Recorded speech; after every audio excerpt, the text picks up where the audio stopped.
Hi, my name's Louise and I'm a complementary therapist, and I'd just like to chat to you a little bit about well-being, really, especially at the moment with the way things are. I think everybody could do with a little bit of help regarding their well-being. So what is well-being? What is the definition of well-being? Well-being is the state of being comfortable, happy, healthy, and all of those things are usually influenced by lots of other things. So there's lots of external and internal factors that are going to have an impact on our well-being. So these could be anything to do with financial issues, housing, relationships, how we feel about ourselves, and this obviously then has an impact on how we kind of live our everyday lives. So when we're feeling stressed and we're feeling burnt out, or we're feeling like we're not being heard, or we're worried about things, that has a knock-on effect on our emotional well-being, but also on our physical well-being. So the physical kind of signs of not being at balance are, you might feel fatigued, you might feel a bit more achy, aches and pains, you might have accelerated heart rate, your tummy might feel a bit like a washing machine, and the emotional effects of those are things like feeling a little bit low in mood, just feeling flat, lacking in motivation. All of those kind of things are signs saying that our kind of well-being is out of kilter. So there's lots of different things that we can do to try and improve that. So things like complementary therapies, so things like massage, reflexology, Reiki, all of those things help to relax our physical state. And when our physical state feels more relaxed, so we're reducing blood pressure, we are kind of affecting the nervous system, slowing that down.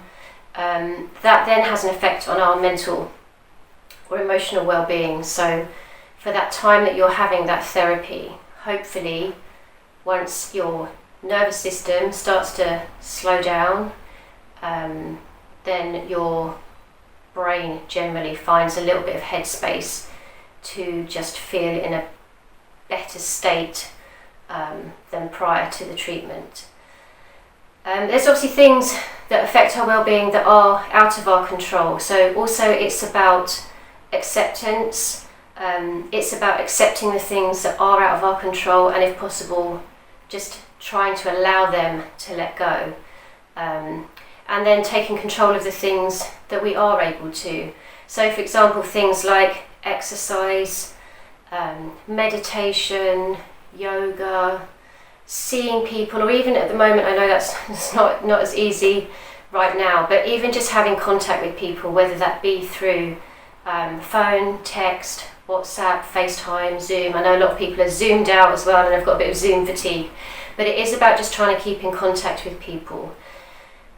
In this kind of period that we're in at the moment, there's a massive feeling of change. It feels like lots of things have changed for people, and lots of things have changed for people, whether that be financially, in relationships, with jobs, things like that. But sometimes in a period of change, it's actually good to start introducing new habits. So we're all guilty of habit forming, and sometimes those habits aren't actually conducive to our well-being at all. And unfortunately, we can kind of get stuck in that rut of thinking that's it, that's how we are, that's how we think, that's what we do. But generally, a lot of things are just habit forming. So it's about trying to make small positive changes that are achievable and that are sustainable to you, that are going to allow you to kind of break whatever cycle it is that's causing you to feel potentially low in your well-being. And that can be anything from starting up a new hobby, which could be anything from knitting, sewing, reading books, joining forums online in things that you're interested in, definitely getting outside. Exercise is huge, and I know that's always been a massive thing, but I think right now more than ever, it's difficult sometimes to find the motivation to get yourself up, and whether that be doing a workout at home or just going for a walk or going for a run, it is hard. And being brutally honest, you know, no one is born with motivation. No one wakes up every day going, woohoo, yeah, I'm going to smash this. It's about just trying to find something in you that is going to make you just take baby steps forward to doing something, because I guarantee that if you just do something, you will feel better. And I kind of think the all or nothing phase is slightly harsh. I kind of think it's all or something. And you know what, if you just get up and you do something different today, something that makes you feel better, then that's obviously going to be an ideal scenario. It's better than kind of being stuck in that cycle of lack of motivation, and then you feel, you know, some people feel guilty, they feel bad that they're not doing things that they should be doing. So it is about just trying to find things that are going to help you balance your well-being. And you know, when we're in a state of equilibrium, in when we feel good emotionally and physically, you know, that's so much better for ourselves as individuals. Generally, you do have a better mood, which affects relationships, which affects how you're able to express your emotions. Generally, your self-esteem, your sense of worth is higher.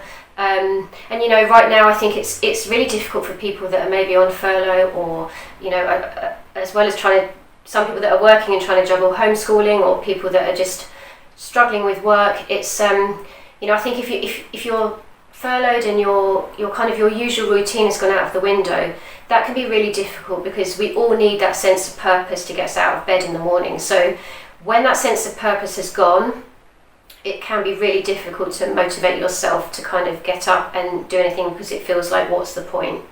But the point is that even small things that you can find, that you can almost diarise, can put structure into your day. So it's kind of thinking, right, well, today I'm going to get up at 9 and I'm going to have a shower at 10, and then I'm going to have some breakfast, and then I'm going to go out for a walk, and then I'm going to phone so-and-so, and then I'm going to have some lunch. And even those things which normally you would take completely for granted, or might sound ridiculous if someone was to say to you, well, you know, why don't you think about you know, just diarising those things. But just having that structure in your day can make a difference, and also starts habit forming, that you are getting up at the same time every day, going to bed at the same time every day. You know, that can affect your sleep hygiene. You know, a lot of people at the moment aren't sleeping well, because they're either probably being inactive because they're not doing what they would normally be doing, they're stressed, or a mixture of the two, and you know, any other life factors that might be going on for them. And a good sleep hygiene routine is really important. And again, that's kind of the usual things. Try and reduce screen time, try and keep your bedroom really cool and dark and quiet if you can. And it is about trying to go to bed at the same time and getting up at the same time every day, and having that routine. It can make a difference. So in terms of lifestyle for your well-being, diet obviously plays a massive part as well. So again, I think currently a lot of people are just kind of struggling day to day, so a lot of other factors feel like they're lower on the list of priorities, which is totally understandable. But again, I think it's recognising that those factors can actually help improve your well-being if you're feeling in a low state, or feeling that you're not, you know, you're struggling at the moment, you're struggling to cope. So obviously trying to eat as healthily as possible, trying to include fruit and veg in your diet. Staying hydrated is super important as well, trying to drink lots of water. I know alcohol has factored a lot for people over this last year. So again, it's just kind of being mindful that although, you know, it is a go-to for a lot of people if they're feeling stressed or they've had a rubbish day, you know, it is just being mindful that actually it's probably not actually going to do you a lot of favours in the long term, in the sense that, you know, it is a depressive. So if you're feeling depressed or low or flat anyway, actually it's not going to improve your mood long term, although in the short term it might feel like it is. Alcohol obviously also interrupts our sleep massively. You know, a lot of people say, oh, it helps me go to sleep, and you know, that might be the case that for that first few hours you know you go to sleep like that, but actually you'll find that your second half of your sleep will probably be hugely interrupted and quite restless, and you're not actually getting good quality sleep. And again, as I've said, exercise, things like that, taking time out for yourself if you can, is also really useful for helping you to just find a space, a headspace for you where things don't feel quite so cluttered or don't feel quite so stressful. As I've said, exercise is huge, and so are relationships and our social situations and our social circles. So, for example, some people that maybe aren't feeling like they're being, or don't have a huge support network right now, could be really struggling through feeling lonely or isolated. So it is about trying to reach out to people and just having some sort of connection with other humans right now. It's been really tough on people. It's been tough on people's mental health to just kind of be stuck inside, not see anyone else, not touch anyone else. It goes against our whole human instinct. So that can be really difficult. So I do encourage people to try and reach out to other people in any way that they can. I mean, obviously in person is great, but if you're not able to get out, or you're not able to, through the fact that physically you can't, or you're shielding, or you feel too anxious, then I would suggest that you try and reach out to people through telephone or WhatsApp or text.